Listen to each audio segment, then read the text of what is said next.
before I went live. All right, we're back for Throwdown Thursday as we head into round 2. Joining me as always every single week is Damo. How are we going, my man? Hey, Steve. How are you, mate? Yeah, doing all right. My round 1 was very middle of the pack, but, you know, some little issues that I can fix up pretty easily and just move on to this week. So, yeah, doing okay. That's great to hear, mate. Before we already got 4 viewers. That's crazy. I haven't tweeted anything out. Before we get into anything, we have a bit of a off the top of our head run sheet today. But let's start how we usually would do during the season last year. Damo, what did you score and what is your rank heading into round 2? Look, I could have done a lot better with rookies and captaining and all that, but finished with a 2208, and I'm now 68k to start the season. So, I mean, I've definitely got things I need to watch and potentially fix up down the track, but I think for now I'm happy with where my team sits, aside from some injuries that we will get into a bit later. Absolutely. A lot of carnage already happening. I scored a 2,119, and that sits me at 103,258 to kick off the season. So we're not off to a great start, it's fair to say, but I think a lot of patience I'll have to consider, and just thinking about the long-term game here to really hope that I can keep pushing up the ranks. And couple of 50-50 decisions. I thought my structure was looking all right. Maybe not so much. I guess that's a bit more debatable. But, unfortunately not a great start for me. Now, as we head into round 2, there are a lot of massive talking points to begin this live stream. So a couple of the main ones. Errol Goulden is ruled out for 4 months with shoulder surgery after having a little situation on Saturday night where it popped out but popped back in. But it could lead to a more unstable shoulder going forward. So they have decided to opt for surgery, which I think was the right move, but it does hurt Sydney long term, and less importantly, our SuperCoach teams. And then we get the news yesterday, early afternoon in Perth, where Hayden Young was ruled out of Melbourne's the game against Melbourne this week with a low-grade hamstring strain, as reported by Ryan Daniels. I think I'll get your opinion on Hayden Young first, Damo, as you are a Freo man. Is there a scenario where you keep this man this season? Sorry, for this week. Oh, look, there is a scenario where you hold on to him. There's probably a good and a bad out of this hamstring, though. Justin Longmuir in a press conference this morning revealed that it's not the same leg that he's been having issues with, so it's the other leg, and it's only looking like 1 to 2 weeks. So, like, it's on the very, very minor end. Might return next week against Richmond, or might only miss, 2 weeks, and we could probably hold him through the best 18s if we so feel, but the bad side of it is now the other leg's having issues. He sorted out the one leg, and now he's having issues with the other. So it's almost, do you just cut ties now and then wait until he's absolutely cherry ripe and bring him in, or do you cut him out now and fix that straight away so you can at least get off to a good start and then assess it down the track? I'm personally trading him out. I was going to hold. I was strong on holding him, but after looking at what I can do with trading him and Goulden out, and it really fixes my team up from a structural point of view and a rookie point of view, I'm quite happy to trade him and Goulden out and fix up those issues that plagued me in round 1. I 100% understand that. Yeah, for me, I think he is gone. Once I start hearing, now I know it's a different leg than what it usually is, but when I start hearing Hayden Young and hamstring in the same sentence, that's when the real red flags start to appear. I don't mind if it's shin soreness or whatever. as long as his hamstrings are in one piece. And once I heard that, I just went, I can't do it. So he will be going for me this week. Happy to bring him back in once he's back, but it might take a little bit of time for him to kick into gear. The Dockers were always open with the fact that the first month would be critical for him. Like if they could get him through the first month of the season, then they would up his loads, up his game time, all that sort of thing. So he was always going to be a hold steady with him for a little while kind of thing. But now that he hasn't even longer. But now he hasn't gotten through the first month. That now gets drawn out a bit. So I think people trading him out are 100% okay to do that. People holding him are also 100% okay to do that. The one thing that's disappointing for him is, and I look at this from two angles, is he had a pretty solid preseason. Like I don't think he missed that many sessions, if any at all. It was just leading up to the Geelong game and then post the Geelong game this week where he started to have these issues return. So I feel really disappointed if we take SuperCoach aside, for him as the player, as the person.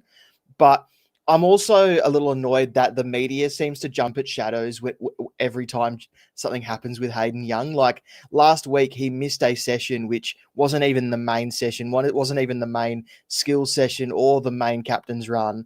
He participated in the main session and the main captain's run, but because he missed one session early in the week, which is not a mandatory session as far as I'm aware, everyone jumped at shadows, and it created all this doubt and all this rhetoric and all that sort of thing, which made people bring him in, which made people trade Hayden Young out of their teams, which I just don't love the fact that the media seems to jump at shadows with a lot of this stuff. And I know he's injury prone, but there was nothing there to report on in the first place, if that makes sense. Yeah, it does. But there's a bit of man-hunting from the outside looking in terms of the Western Australian media. They can nail down a couple of targets and just not stop talking about them from what I can see in the Western Australian media, I think. So, yeah, it's very unfortunate for Hayden Young. It would be extremely frustrating. Just can't catch a break. And hopefully it is only 1 or 2 weeks, but also we just want to make sure that Freo are just super cautious with him going forward. And we sort of knew heading into round 1 with this pick that we understand there might be some managed perspective in Hayden Young's lead up, and then maybe round 5 onwards, it starts really clicking into gear for Young. But now it probably looks like it'll take even longer for him to just fully get back to his Hayden Young self. So that's very frustrating, and hopefully he becomes a talking point again this year and starts looking like his absolute best. Before we start talking replacements and targets and all that sort of jazz, we will go to a few of the questions. Global Sports Cards, g'day lads, g'day mate. Hope you're doing well. Always good to have you on here. Michael, West Coast Eagles, g'day lads. I thought that said giddy at first. Thoughts on Archie Roberts, hold or trade? Oh, that is so tough. Hold him for 1 more week. Have another look against Port Adelaide. Yeah, but if you're in a good position and he's probably your worst problem, then I think it's also okay to move if you'd like. The time on ground is very weird. Isn't it funny how? Why? Isn't it funny how there's 3 or 4 players that people are having issues with, and at least 2 of them are both Essendon players? I swear, round 1 every year we keep loading ourselves up on Essendon players because they keep popping up as options, and I swear only one of them turns out all right, and the other 3 or 4 turn terrible. So I mean, it's just the Essendon experience, unfortunately. Sorry, I meant fortunately. I know he scored a 93, but I was also kind of worried about Darcy Parish at one point. Like, had a really fast start, but then just seemed to labour through the other 3 quarters of last week's game. So I'm interested to see how he does moving forward because, mate, if he was fully fit, he has slowed way down. Sorry, I was a bit up in the clouds. Who were you talking about? Darcy Parish. Parish, yeah. I thought he looked good. I thought he looked good in the first half, and then just sort of matched the same attitude as the others out there, and just sort of gave up in the second half. But I thought he looked good. I thought he got burnt a few times as well in that game. Looking back at it, so I think he'll be fine.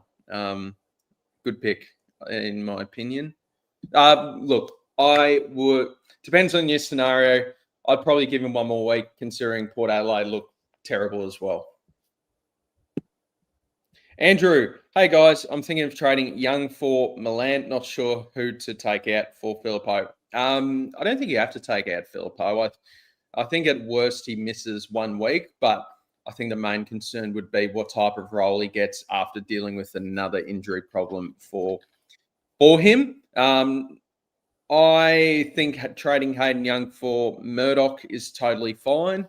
What do you think on that, Damo?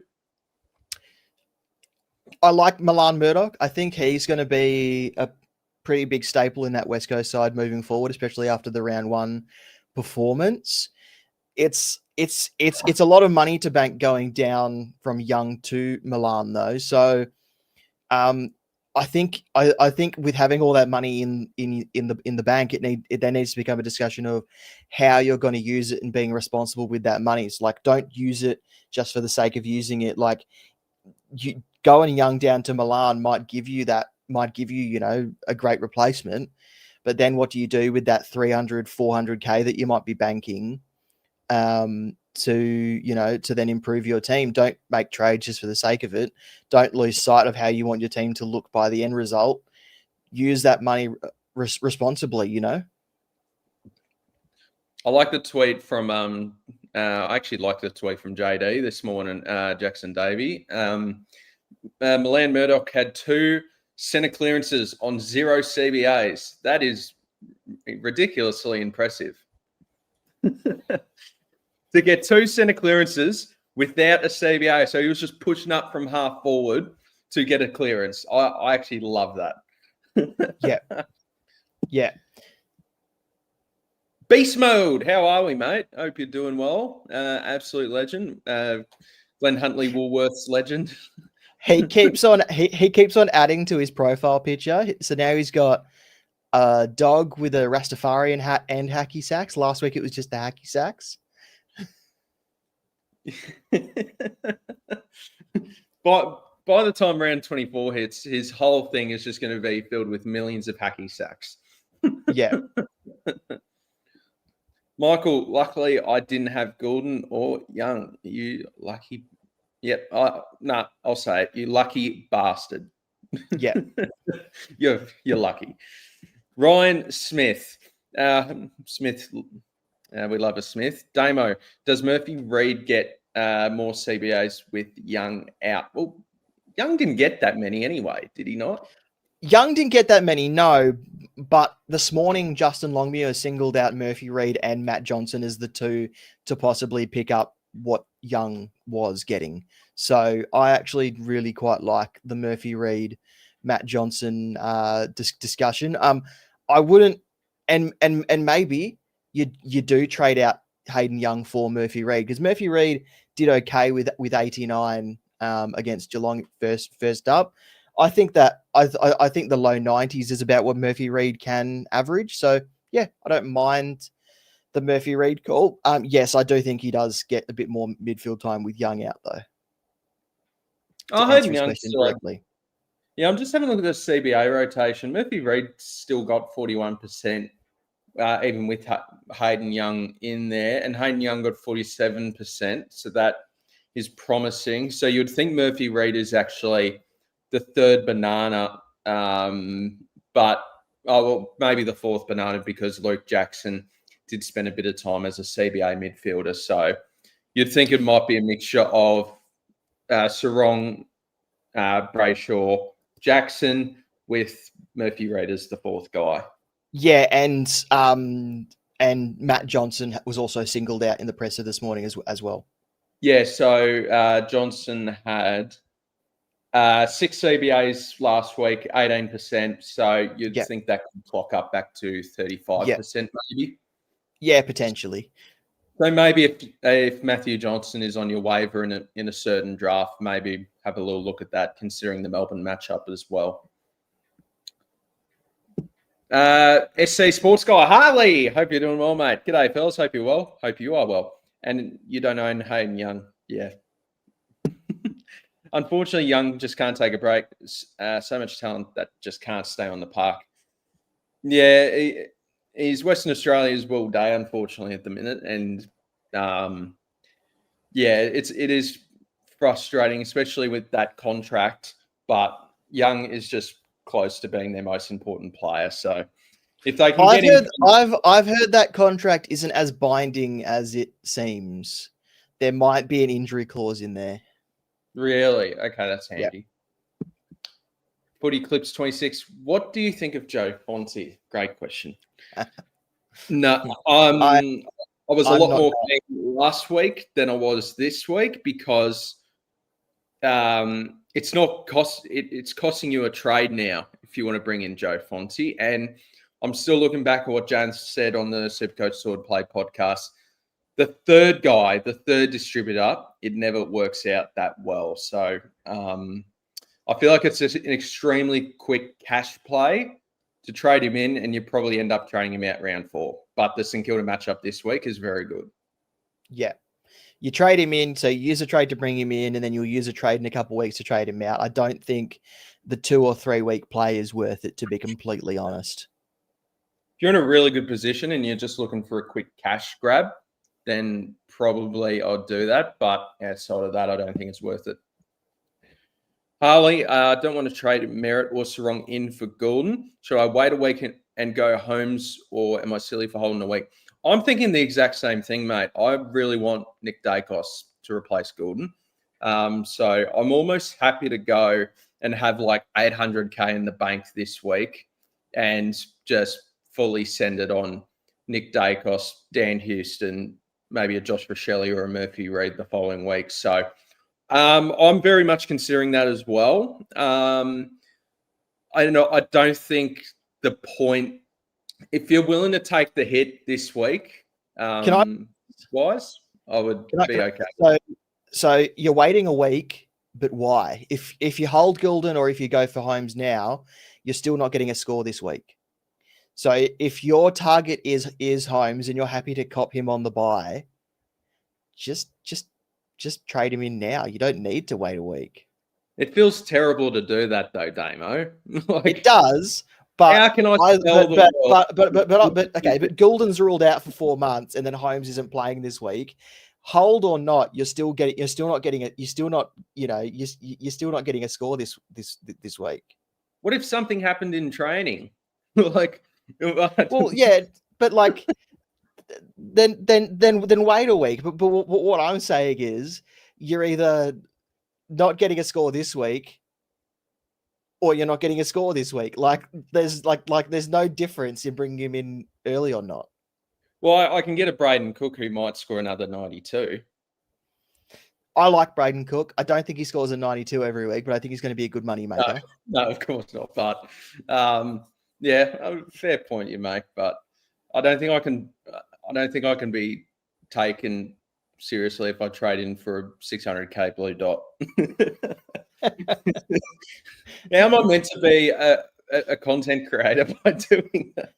But what if you hold Goulden for this week because your idea is to get Holmes next week, and then you have 2 other issues that pop up this week, and you then have to tap into a boost? Yeah, but Goulden doesn't help me at all. Like he's not a loop because he's playing tonight. So I'd almost rather hold Hayden Young and get rid of Goulden, because at least Hayden Young can somewhat help me loop wise. Yeah. What do you think of Merritt and Sarong as replacements for Goulden, by the way? Do you have I guess I'll start with Sarong for you. Like, I guess we can move into that. In this scenario, I think I actually prefer Merritt. I think I prefer Merritt as well. I mean, I think Sarong looked really good. Like, he had a new role against Geelong. Like, when he wasn't in the stoppage, he was rolling into the forward line, being a ground level threat along with Bolton, Reed, all those guys. So I actually really quite like the role change for Sarong in that sense. They've tried to add another bow to, like, another string to his bow there. So I think he's now got a new avenue to scoring that can release him from a tag if he gets one. But I think Zach Merritt is the safer play in this scenario. I think as well with Caleb Strong, because my main concern, even though I saw him as value heading into this season, was the lack of transition part of his game. So if he's just moving forward, if he's just going a bit more forward, he can find a way to be more involved in that actual transition than what he would have done in the past. So I like that part, but I think I prefer Merritt. If Sarong's forward role can become a bigger chunk enough to get him DPP at some point throughout the season, he's going to be a massive watch for our forward lines for sure. I don't think he plays that much to get it, but it's something that's on my radar now. It would be very funny. And I think when you think of all the midfielders in SuperCoach, I think one of the last you could pick is Caleb Sarong to get DPP. Yep, we answered that. Thomas Hall, or is it Thomas Schall? I think it's Thomas Hall, mate. Yeah, Thomas Hall. Hey, boys. Hope you're doing well, mate. Been hit with both Goulden and Young this week. What do you guys think about going Bont and Fonte versus going Sarong and Miller? I think if you wanted to go a Crows defender, I would prefer Josh Worrell. Yes.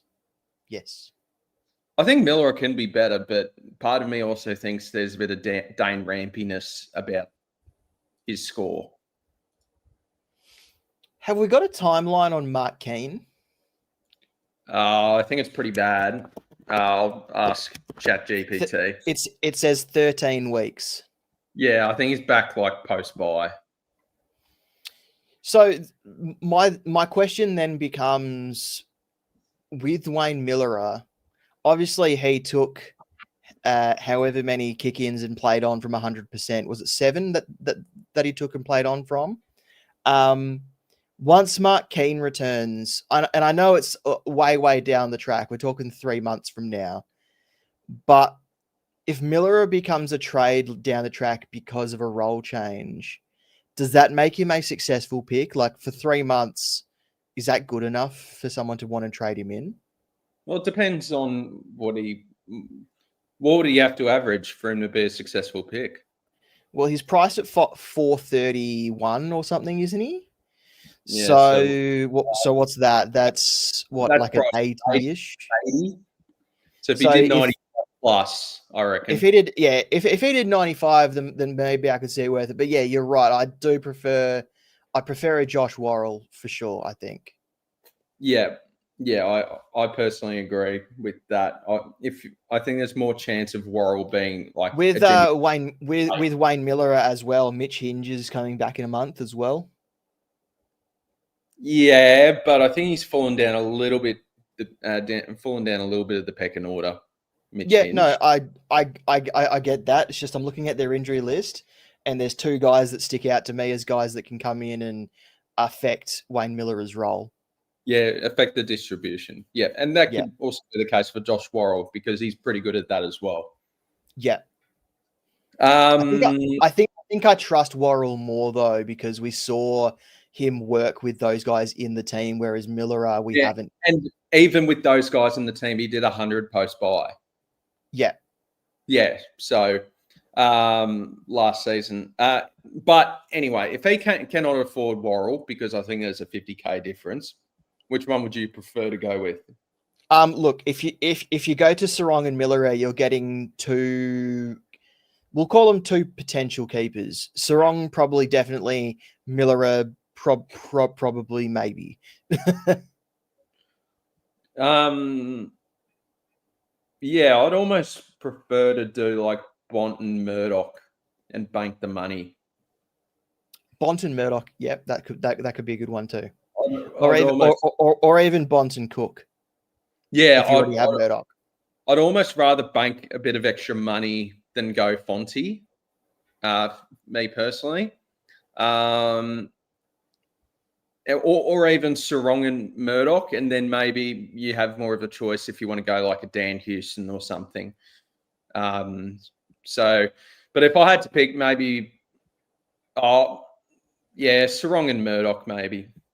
But what do we think of Sam Draper? I think he's on the bye this week, scored 26. I'm not. I want to see him dominate before I think about him at all as an option. Yeah, I think, and he's dealt with a pretty interrupted preseason, so it'll take him a while to get going. If you have him though, I would hold him to see him after his bye though. Would anyone have him? He's in a few teams. Really? Yeah, I've seen him in a few teams. There you go, 4% of teams. And I know of at least 2 people that have him. Okay, you know people that got him. Yeah. I mean, would you trade? I'd just about hold, wouldn't you? There's not many other forwards. I definitely reckon he would be one of the only relevant forwards with the bye this week. So you can just use him as a loop. Because I know he's not 26 scoring bad. Like, it was just a bad day for Brisbane last week. And then they got St Kilda. So I don't know. I'd probably just hold. If you don't have him, just worry about him when he becomes relevant. Beast mode. I did a major reshuffle. Dante as R1 felt 2 wrong. Well, seems like he's going to get dropped this week from the latest news. So did pivot in the end. I did end up swapping him to Darcy Cameron, which I don't know. One bad decision to another. But anyway, ended up with starting with English and Chariot flex. Goulden and Young make way with one other to facilitate it all. So do you still have Dante or not? English and Chariot flex. Chariot flex. Okay. Well, if he has English and Cherry, then moving Dante makes it easy because you can just move one of those guys back into your ruck position and then bring in anyone you want into your flex. You might have McAndrew and Zacco. Oh, yeah. Because he might mean Dante felt 2 wrong. Oh, no, I did a major reshuffle right now. So that makes me think he started Dante, English, and Cherry with McAndrew at R3. Yeah, that's what it looks like for me as well. So I would just, I'll do. Here we go. Update. No Dante. ZZ is R3. So has he got McAndrew? I'm assuming he has McAndrew then, yeah. Okay. Okay. Yeah. So he's got English, Cherry, McAndrew, ZZ. Yep, R2 McAndrew as well as in the chat. So Okay. He's got English, McAndrew, ZZ, and then Cherry and Flex. Well, you just hold all of them for now, don't you? Yeah. And that's fine. Yeah, it was a good reshuffle. Yep, I like that. It's cloudy days. Thoughts on Goulden and Young to Jackson and Murdoch? I've done pretty much the same thing. So yes, absolutely love that. I've done Goulden and Young to Jackson and Cook though, because I already have Murdoch. And then it's left me with a sizable amount in my bank as well to correct Blackstone if I need. So yeah, I am 100% on board with this because it's almost exactly what I'm doing. I'm a fan of that. Murdoch is probably the rookie to go over a Cook just for this week, and Yeah, I think that's totally fine, mate. That's elite SC work from Milan. Bloody oath. Do you say Milan or Milan? It is like the place. So however you say the place, I believe it's Milan. I think I say Milan, but sometimes I alternate. Did you hear on the broadcast that he's got two brothers and they're named Paris and Roman? And that's not even a joke. That's like his parents had a theme when they were naming their kids. Let's just call them Europe.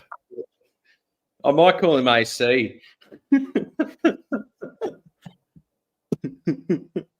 That's interesting. Footy clips. No, you've sent that. My nephew's bulldog with a little.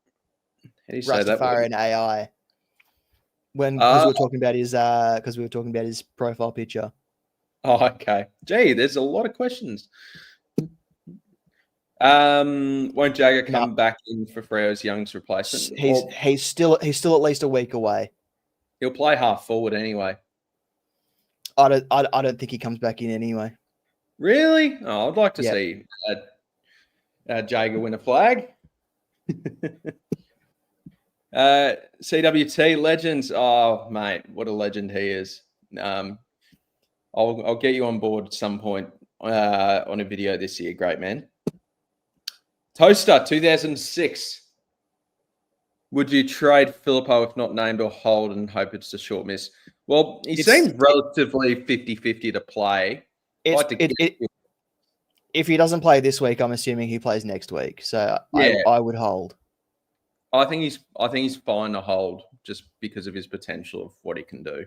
And the good thing about Filippo is he will definitely come straight back in. He won't be Ross Lyon to the VFL.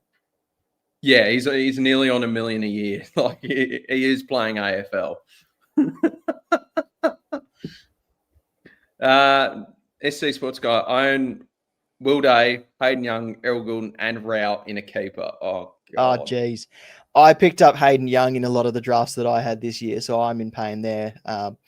Luckily, it only seems to be a couple of weeks miss, but who knows what he's like when he returns and what role he has. Yeah, and I traded for Will Day in a keeper league in the off season, so he'll become relevant one day. SC Sports Guide, but the alternative of Blackers over Fonte feels gross right now. This was back to the Merritt or Sarong.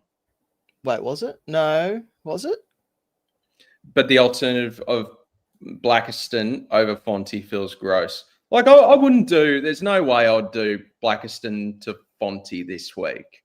No, because both have pretty good. I want to see Blackiston again. Listen, yeah, let me throw some stats at people because I thought he looked fine. By the way, I thought he looked all right. By the way, he just let me throw some stats at people. All right, there was a reason he only scored 62 because he was on track for 80. So, in 19 hitouts, only 4 were to advantage, and 8 of them were sharked. He gave away 5 free kicks, and he had 5 or 6 no pressure errors. And in 9 disposals, only 4 of them were effective. All of his 3 kicks were effective, and only one of his 6 handballs actually went anywhere.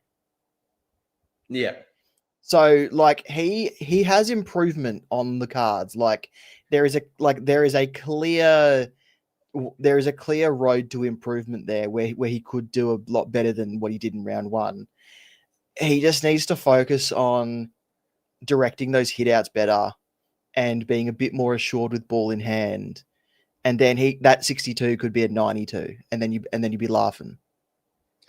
I wish he had Visentini this week though, not Jordan Sweet, but they both concede points. Vicentini got the nod over Jordan Sweet because Jordan Sweet wasn't handling the new rules very well. So yeah, I'm even more curious to see how Blackiston goes up against Sweet.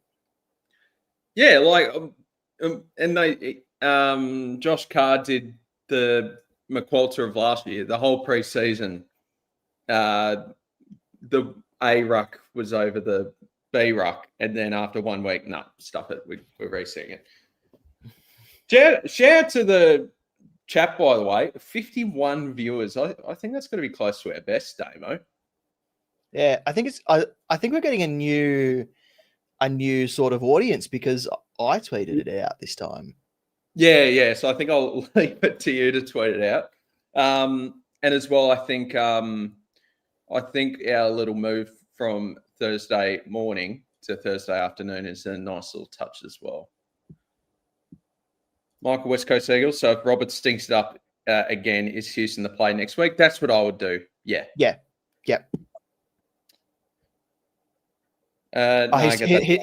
He's talking about me saying why hold Goulden and wait for Holmes.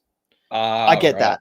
Yeah, no, I get that as well. I was just saying, like, holding for Holmes, it gets you the same result as it would this week if you just if you needed to bring him in early. So no, I understand. It's okay.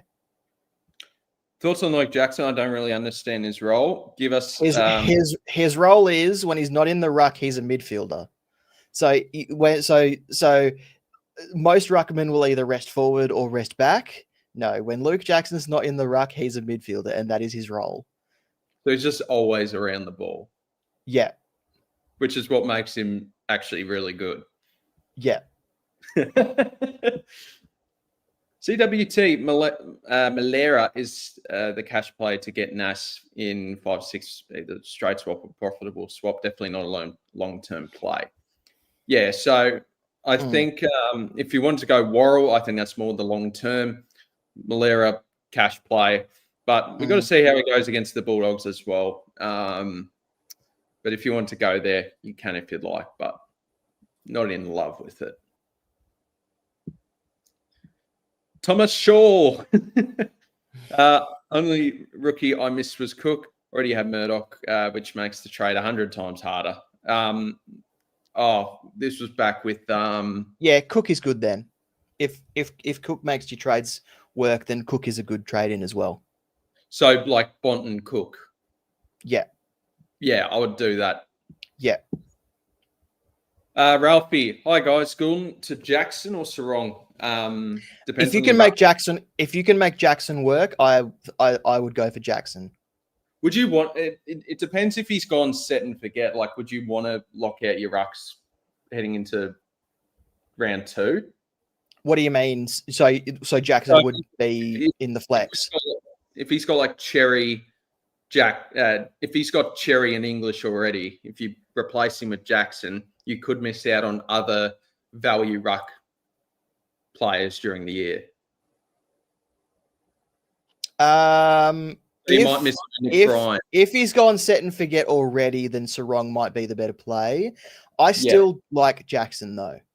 I like Jackson, but I think if you've already got 2 premium rucks, I would I would leave that flex open. Like so to be honest, Ralphie, without seeing your team, just in that scenario, I would go for Jackson. But if you've already got set and forget rucks, Sarong. Yeah. Also, I have been informed by a reliable source that ruck mid is no longer a dual position option. Why? So Jackson won't get mid status at any point this season. Is it because he's just like? It's because rucks are in the midfield already. Oh, okay, yeah. So wasn't Blitzarves a ruck mid at one point? Yeah, they've thrown that out apparently. Oh, okay. Rest in peace, Mark Blitzarves, lovers. I told you I'm weird. You're not weird. Are you not worried about the Gawn matchup versus Jackson this week, lads? It's the long-term play. Like, I've got a tip. I've got a team's tip for you. Yeah. Mason Cox's parents are in town in Perth. They're here for the game this weekend. And Justin Longmuir was very, very cagey about team selection. It wouldn't surprise me if Mason Cox comes in and Luke Jackson plays as a full-time mid. Oh, and so Darcy and Cox. Yeah, and then Jackson's just not in the ruck. Wouldn't you prefer him to be in the ruck, like just a little bit? Oh, a little bit, sure. Like maybe like one or maybe a little bit, but I wouldn't be surprised if they bring in a Mason Cox to go up against Max Gawn. Yeah. Yeah. Pleasant afternoon surprise. Yeah, I hope so. Still morning for you, isn't it, Damo? Yes, for the next 40 minutes. Wide rent TV, even 30% better for Blackstone gets him close to 90. Yeah, absolutely. That's like his stats were probably like the shittest that they could be on that in that game on Friday night. Like there will be improvement. He will be better for the run, in my opinion. Yeah, even I mean he's got a tough run. After this week though, it does look rough, but I want to see him one more time. What would Blackiston have to score to keep him in your team? He has to go 80 plus, right? Maybe a 90 plus. Maybe a 90 play. I think it's possible. Because on 62, he only scored 30K above his price point. Yeah. Ideally, you want him to be scoring 100K above his price point so that there's a bit of cash to be made. Because 30K, I mean, the magic number changes every week. So it was 30K last week. It could be nothing this week that he scores above his price point if he goes 62 again. Yeah, and considering that we're getting rookies that are scoring similar to that, you can just bank the extra cash, and knowing that Blackiston's got a tough run coming up, if he doesn't impress this week, then I think it's perfectly fine. James P, no injuries, but going Blackiston and disagree with that. I disagree with that. No, Blackiston and Walsh. No, I disagree with that. James, talk me through why you're getting rid of Walsh. I know his SuperCoach was only a 96, but his stats didn't quite match the score that he got given. He was also off the ground in key moments during that game, especially when the scaling was going, because he had a cut under his eye.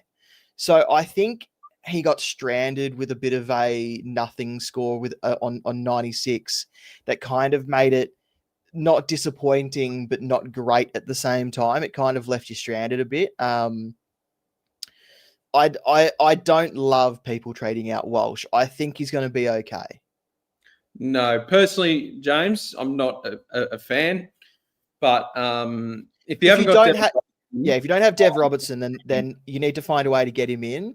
But you're not trading Blackiston and Walsh. I don't think you should trade Blackiston and Walsh, I should say. Yeah, and I don't think Jackson is as good as he is. I don't think he is. Or I have to get him before the prices change. Rookie coach, the lads, how are we? Hope you're doing well, mate. Looking forward to After Dark in a few weeks' time. That's going to be that's going to be a good debut. Yeah, I am. I believe me and you are on together. Yeah. Oh, how cute. Widescreen TV. Would you go Clark down to Miller or Houston next week? I don't think Jordan Clark's going to have another poor game. I think Clark's fine, by the way, but he'd want to do better than what he did last week. But yeah, I think so. Clark had a really good start to last week's game, and then when the game turned, when all the scoring went to Geelong players, because that's where all the scaling had to go, because they were the ones affecting the game after halftime. I think Clark's going to be okay. I think the 75 is pretty much his floor. Yeah, I would agree with that. Like, Clark's fine. He can have those games here and there we've seen in the past. So I wouldn't be banking on. I'd be banking on finding another way to get Houston next week. I wouldn't rely on Clark having a poor game. I think Are you worried about? I don't know how to frame this because obviously they don't play the same positions.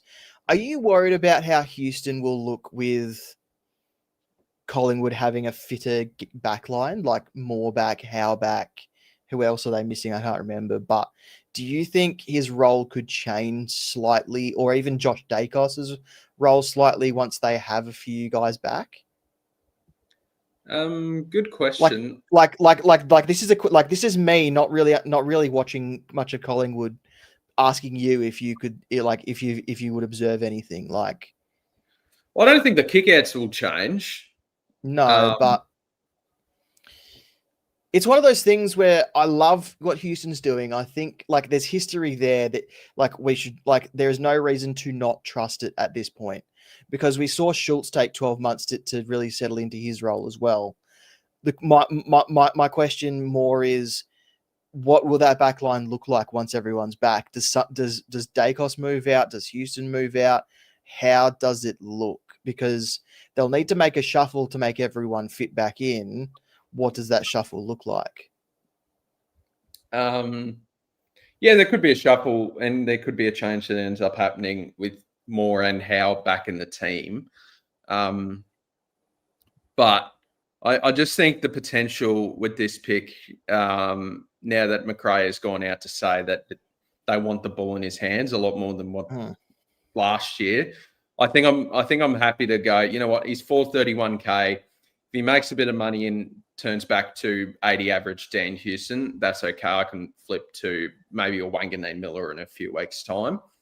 But I'd want a 90 average if I'm using him for a stepping stone. Yeah, and I think he can do that even with those guys back, because looks like they're genuinely making an effort to actually get the ball in his hands, not turn him into a Harry Perryman with what they did last year. Ralphie 38, McAndrew R2 waiting to see Reeves tonight. Well, it's a lot tougher of a ruck matchup tonight against Brody Grundy. And the Tog is still a problem. So I don't know. I think Essendon rucks are just going to be really easy to score against this year. So see how Reeves goes tonight, and then anyway as well, because Hawthorn have the bye the following week. Heading into round 4, we can really see if Reeves is going to fit in our calculations as an interesting ruck option. But the time on ground and the matchup was, I think, so the time on ground was a problem. The ruck matchup wasn't a problem. Can I ask you a question about Hawthorn that's not Supercoach related? Yeah. What's your assessment of Mitch Lewis? I think he competes pretty well, but he's a bit, I don't know. He's missed a lot of footy. I think maybe an injury or two too many now. And I mean, yeah, I think he competes around the ground pretty well, but Cal Shadir's breathing down his neck. Even Aiden Schubert seems to be pretty close by as well. He'll be our new Bruce. He'll be our new Bruce. Shoo. I was a massive Schubert fan in the draft, so I would love to see him jump into your team at some point. I think he might play this year. Some people might not say that he's ready, but people also said that about Cal Shadir, and he played within 8 rounds. So I really like the big shoe. Very pumped for him. G'day, Rook. Hey, Michael. Hope you're doing well. Dogger for Brownlow. Isn't that his handle? Isn't that Cedar? Isn't that his handle? It's just his. I think he's just got the hashtag everywhere. Oh, he's just got Dogger for Brownlow. On the cards. Hell yeah, so keen. Yeah, I know. We get to team up together. Clark 115 this week, calling it now. Yeah, that would not surprise me. Love I it. think there's a chance that happens. They seriously need to get rid of round 0 1 week and then into the bias. It doesn't work. Thoughts? Yeah. I don't even know if round 0 happens next season. I hate round 0 with a burning passion. 150th an anniversary test. They're going to have to start the season 1 or 2 weeks later anyway. And then, like, if they're going to try and cram opening round in, it's going to make the season very late, and it's just going to annoy lots of people. One thing I have seen Greg Swan float is a competition buy rather than rather than stage buys in the middle of the season.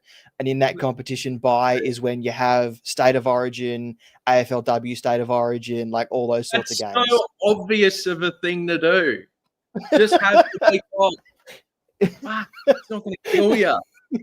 You can have the mid-season draft. You can do all these events during the week by for everyone. Just do it.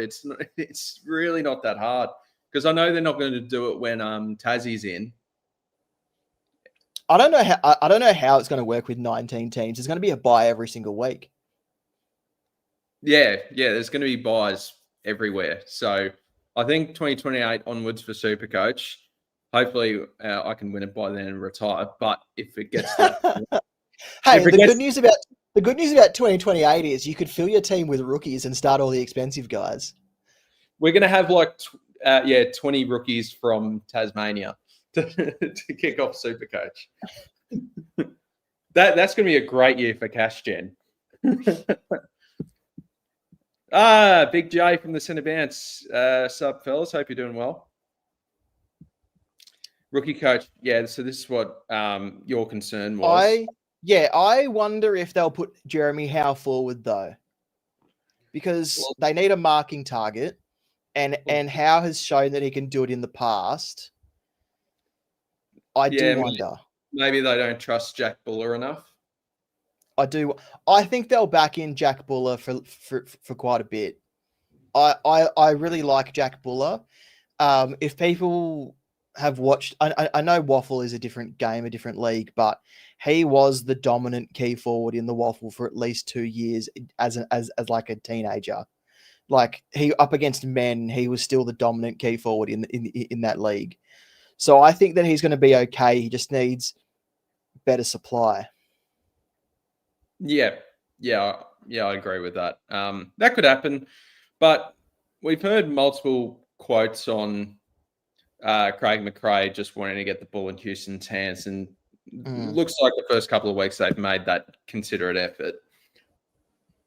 Big J, so stuck with what to do this week. Wish I had 2 injured players and was forced to trade and have $1 million in the bank.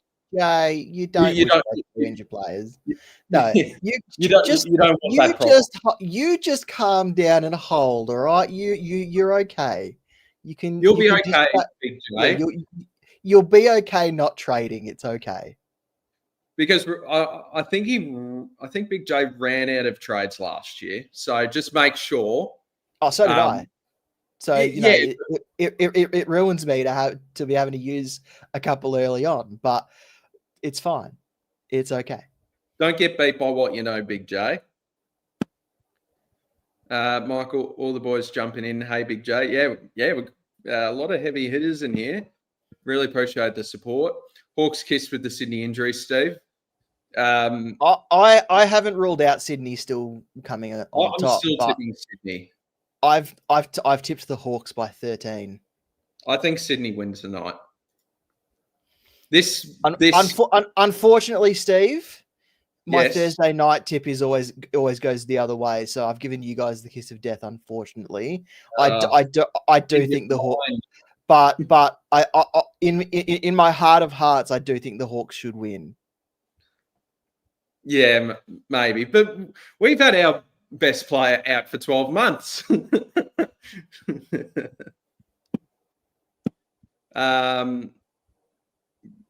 I'm not going to pronounce that. Kick-ins is Watson gangbusters this season. What do you think? What? Ko Yang?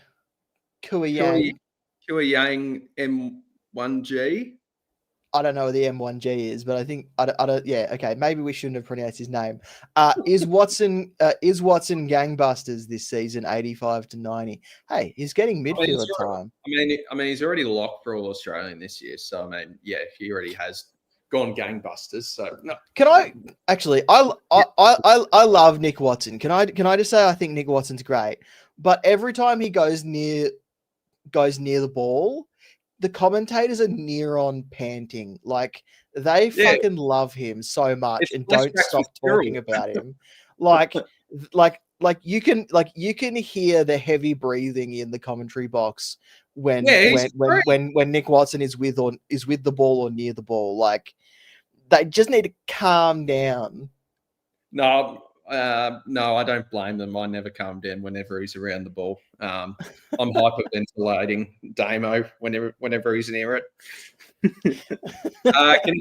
We had the same amount of CBAs as Connor McDonald last week, so I don't mind Connor McDonald as a Hayden Young replacement either. If you can move someone from your forward line into your midfield, yeah, but I personally prefer Rochelle or Murphy Reid potentially the following week. Sub CWT, WA and SA waiting till week 3 for a game is ridiculous. Yeah, WA. So WA had to wait because of the Asian Cup final, the women's soccer. If the soccer hadn't booked Optus Stadium, I think the Dockers would have started at home. What's the excuse with South Australia then? Was it Sheffield Shield? It might have been. Yeah. Best 18 every week with 19 teams is so good. I hope it's not best 18. If it's best 18 every week, I think you'll see some people drop off. But I think it might be to keep the engagement. Yeah, I really don't hope they move to that. Best 22. Do we dare trust team sheets next week for Hout? I don't trust team sheets anyway. Who's in, who's out? Cool. Yeah. Good. Who's in, who's out? That's all you can determine. Josh Rochelle was named forward pocket and had 52% CBAs. Like, I don't personally look at that. If Eddie was upset over Pennell's decision, imagine his reaction when Dacos goes to Tassie. I think that could happen. I think that Dacos in Tasmania would be. Mate, I'm a foundation member. I'm gonna have my name on the stadium, like engraved on the stadium, because you know how that's what you got when you because that's what you get for being a foundation member. When I go to Tassie, and if wearing all my Tassie gear, I'm not jumping off the Dockers, but I'll definitely be going in my Tassie gear to whatever game I go to. Your second team. I'm looking for my name on that stadium, and I'm gonna go stand near it. There's over 200,000 different names. How are you going to find it? I will find it. It's okay. I will arrive early just to look for my name. and I guarantee I'm going to be standing down here and it's going to be like up there and I'm going to have to point at it and get someone to take a photo from like 100 meters away just so we're both in the same frame.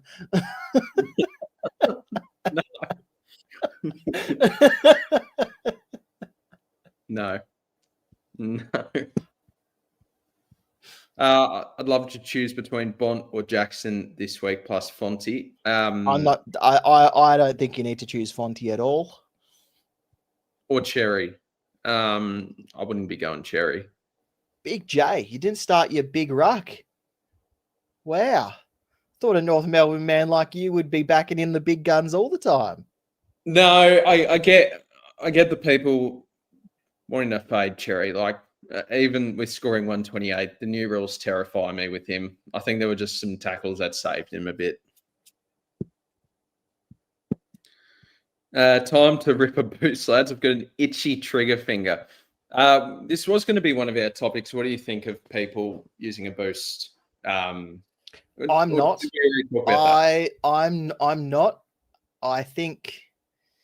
I don't think people need to yet. I think it's fine using. Yeah, I would. But if you're in a really bad situation, I think just get rid of the boost. Like it's fine. Like you want to be having the right players when the cash starts going up. So look, but if you're not in a bad position, there's not a real problem to be going a boost.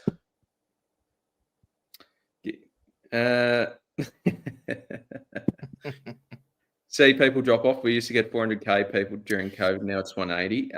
Yeah, but during 400k, they like opened the game up entirely and just let people pick a team. And there was didn't we get like 8 trades or 6 trades to fix our team before round 2 or something? So during COVID, 400k people sitting at home with not much to do made sense. Like 180k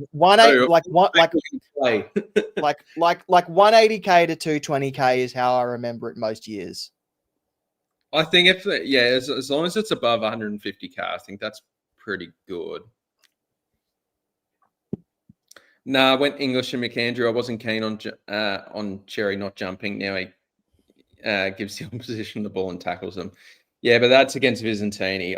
I'm still worried. To be fair, yeah, SC versus fantasy. I'm playing both this year. You're playing fantasy, aren't you? No. You're not playing fantasy? Fair. No. I was tempted. Like, actually, just talking about fantasy quickly. Just moving to the dark arts. Just quickly. Well, my fantasy team's better than my SuperCoach team, so I might. Fantasy is awarding money to the best trade of the week every round. How do they work that out? Best trade of the week. $500 to the best trade of the week. What? How do they work that out? Like, and what if 2 people do the same trade? No. It's got to be a rogue one. No. Like, it's got to be a rogue one. Someone trades in Harry Perryman and he scores a 150. Trades him Tim Kelly at M5. Yeah, and he scores a 140. Bringing it's that got to be a rogue trade. It can't be like a trade that everyone does. Oh, yeah. But I'm just like, I don't know how they work it out. And what if 2 people do the same trade? I was tempted to sign up for fantasy just to make a like random team and just do random trades every week. Yeah, you could win a $200,000 car. My car's aircon's stuffed. Like, I need a new car, and I can't in this economy. Here's the thing. My car's only a couple years old, and it's still almost brand new because I barely drive anywhere because I'm in walking distance to fucking everything. So I don't need a new car. Like, if I got that car, I would just like it straight back to the dealership. I was 50 points off from a new Mitsubishi Triton. For NBL. Now my car aircon doesn't work, and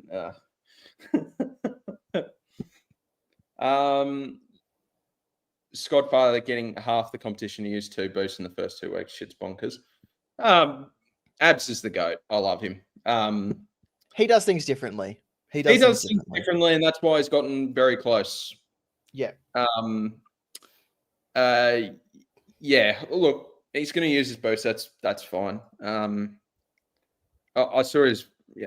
Well, I told you last week about his ruck line. It's mental. But full respect. Yeah, his reasoning's always solid. Yeah, like he always says the reason on why he does it and all that. I started with McKercher, Blackerson, Windsor, and Coleman from D3 to D6. Bit of a mess. Also have Young, so a few problems to fix. Yeah, Coleman and Young you could put together to bring in to fix up. That would be okay. I'm still not sure about Coleman. I haven't liked his first couple of weeks. I thought he looked good in round 0, and then round 1 just but round 0, but round 0 still only scraped up to 50 points or whatever it was. So yeah, the eye test sold me a bit on Coleman. So he's got some. I might have bigger issues, so I think I'm holding Coleman to use as a loop for Sarong tonight, and just see how he goes. So hopefully it goes well without going too well tonight, Jai. I think I've got Windsor looked good in the first quarter and then just didn't do much. I was at that game as well. Had the Yeah, role though. had the role, 56%. That's what He you wanted. was one of the top disposal getters for Melbourne as well. So I think Was he'll he? be okay. Yeah. Really? I didn't know It that. was not it wasn't a high possession game for Melbourne players though. Yeah. That's fine. Like if you want to use a boost, that's okay. I think like Blackiston you can give another week. Windsor's got the role. McKercher, yeah, fair. Dead pick. And then Coleman, who knows? Abs missed a lot of the starting rookies, so just doing lots of correction trades. Yeah, because I know he goes a bit cheaper with some of his rookies. CJG, hey, don't know if you guys touched on them yet, but thoughts on young Fonty bank the cash? I'd personally rather Murdoch or Cook and bank even more cash. Yep. I'm not. I like Font. I didn't mind Fonty as a starting pick because one, he didn't cost you a trade and all that stuff. But now he's actually costing you a trade and likely is a round 4 trade out. So as I mentioned earlier, if you're in a better position than most and you just need the extra little cash boost, then that is okay. But other than that, I wouldn't do it. Abs has English, Mick Andrew, and Edwards round 1 side. Oh, so he changed the rucks. Oh, so he went with Abs English. had the same Abs started the same rucks as I did. I started English McAndrew with Edwards. Yep. Oh, okay. Actually, positively, post game, Chris Scott mentioned how impressed he was with Mitch Edwards. So I think he could be a long-term R3. That means nothing, considering what they do every week in the ruck line. It means nothing, but it's a good feed. But it's good feedback. Yeah, so he could. Yeah. Who have Geelong? No, Geelong got the bye. Who they got round 3? Adelaide. Yeah, he could definitely stay. Spider-Man trailer. Have we seen it? I have. Looks good. It's queued in my watch later. I need to watch it after this. Yeah, looks good. Looks good. And I'll leave it at that because I don't want to spoil it for you. I was nearly going to spoil it, then I forgot. Oh yeah, he hasn't watched it. Windsor score not reflective of what he did. Oh, well, I mean, he faded away from the game, but I thought it was good. Melbourne points were very evenly spread. Yes, they were. Jai Sarong or Josh Lindsay on field and cannot loop. I think both could go all right. They were within 7 points of each other on the weekend. I think I like Lindsay. Yeah, I'd probably go for Lindsay. Yeah. And I think I've seen Jai Sarong enough in the first couple of weeks fade in and out in patches during games where maybe the first half against Carlton was like not reflective of what he can do. Yeah, he had too much cash left over from trying to go Visentini. Yep, fair. All right, we're finally up to date with the comments. Do I trade Finn McRae, who I used to get Marshall's points, to Murdoch this week or next? Hopefully, Cook will impress in coming next week to re-establish DPP league. I'm leaning towards not trading. Well, just wait and see on teams first tonight. See if Finn McRae's named. He was still an emergency. But yeah, I probably would do if McRae's not named and just worry about whenever he does. So I don't think it's ever ideal having a loop that's not playing early on. So yeah, I'd be fine with that. Yeah. All right, we are up to date with We've been going for over an hour. So we're probably getting to the end there, Steve. Yes. Who's your captain this week? What's your captain this week? Yeah, we can talk about our trades as well. We'll get back to the comments in a second. for any final ones. But my vice captain and captain is Christian Petrarca into Harry Sheasel for me this week. Petrarca got the Richmond matchup. He's been absolutely on fire to kickstart the year. And if you don't have him, I highly recommend grabbing him before the prices change. And Harry Sheasel, I think he could become a real quality captain option this year. So I like him with that West Coast matchup. What about you, Damo? I'm going for Tim English up against Lockie McAndrew. I think McAndrew will still score okay, but I think English will do another, another good score and be a captain option again. And then I'm going Petrarca as my captain.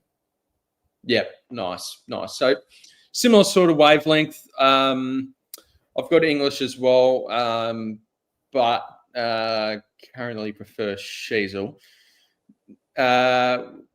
Then trades for me this week. I don't think I've updated my trades, but there's a few problems to dissect here. So this is my current squad. Probably looking at maybe just committing to another bad round here and potentially going a Goulden and a Young, potentially to a Braden Cook and Milan Murdoch. Looking at doing that potentially.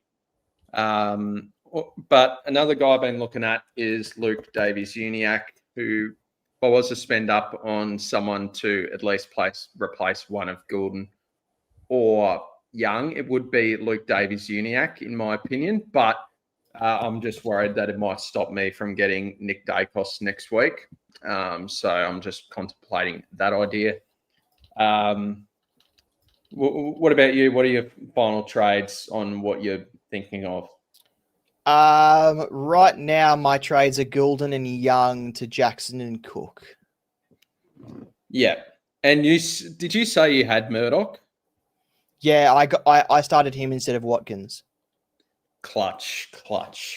Lovely stuff. All right. We'll get into a few more of the final questions and then we will get this wrapped up. Thank you, everyone, for jumping on. We've had a great cast of people on here this afternoon, so that's been awesome. Kua Yang, fellas, is there something wrong with the Riley Bice pick? Yeah. I want to see it for longer than a couple of weeks because we jumped on him after he had 2 massive scores as a rookie and then he just fizzled out. If he's going to maintain this, and maybe he might even pick up some points from the Errol Goulden departure, I'm interested in him down the track, but not as a replacement pick. Yeah, I think I'll leave that one for the keeper, but no, not for me personally. I'll send my team on Facebook. Let me know what you think I should do this week. 7.3K in the bank. No problem at all. Big Joe, I'll have a look at that afterwards. Cheers. Yep, no problem. Yeah, you're a bit stuck. That is fine. Surely you go Bont this weekend, a rookie. No. I'm not spending 700K on a player personally. Can't do it. All right, I think that is us done, Damo. Damo, it's always a pleasure. Yep, it's great to be here. Check out thefootymailbag.net for my podcast with Clarkey. Captain's article is up for this week, written by our new recruit, Nate. And I'll be releasing traffic lights this afternoon. So keep an eye on for that. How bloody good. Thank you all so much for tuning in. You can always watch back and watch the replay of this live stream, and we'll see you next week. Thank you all. Have a good one.